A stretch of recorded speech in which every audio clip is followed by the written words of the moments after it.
অমর ২১ হলে প্রবেশ করেছি তার সত্যতা নিশ্চিত করেছি। সুতরাং আমরা যে আকাঙ্ক্ষা নিয়ে আজকে নির্বাচন করেছিলাম অলরেডি সে আকাঙ্ক্ষাকে ব্যাহত করা হয়েছে।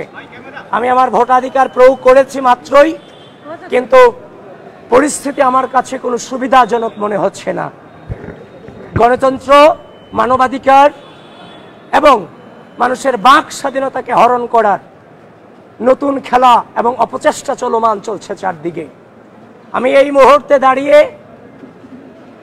মুহূর্তেও দাঁড়িয়ে চারদিকে যে ভোটাধিকার চলছে, যে কয়জনই ভোট দিচ্ছে, যদি কোনো অনাবাসিক শিক্ষার্থী এখনো পর্যন্ত ভোটাধিকার প্রয়োগে আপনারা না দিয়ে এখনো বাসায় থাকেন, আমি আপনাদেরকে আহ্বান করছি ভোটাধিকার প্রয়োগ করার জন্য আসুন।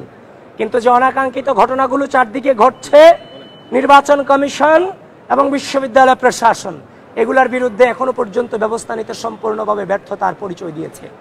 এবং আমরা দেখেছি অমর ২১ হলে যে ঘটনা ঘটেছে তার এগেনস্টে যে নির্বাচনী কর্মকর্তা ছিলেন তাকে কিন্তু অব্যাহতি দেওয়া হয়েছে।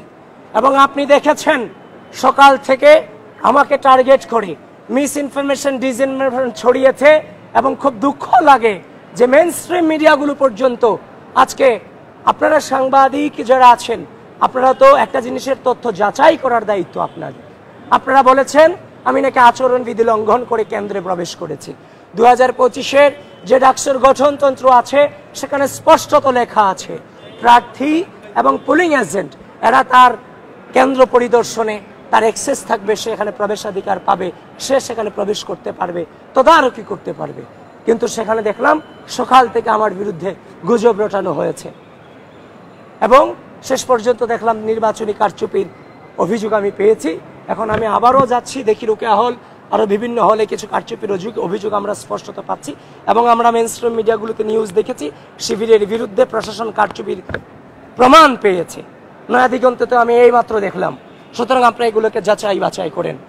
বাংলাদেশে ঢাকা বিশ্ববিদ্যালয়ের মাটিতে বাংলাদেশের স্বাধীনতা, সার্বভৌমত্বকে, মানুষের গণতান্ত্রিক অধিকারকে, মানুষের বাক স্বাধীনতাকে যারা বিশ্বাস করে না, ঢাকা বিশ্ববিদ্যালয়ের শিক্ষার্থীরা তাদেরকে কখনোই মেনে নেবে। এই পরিস্থিতি থেকে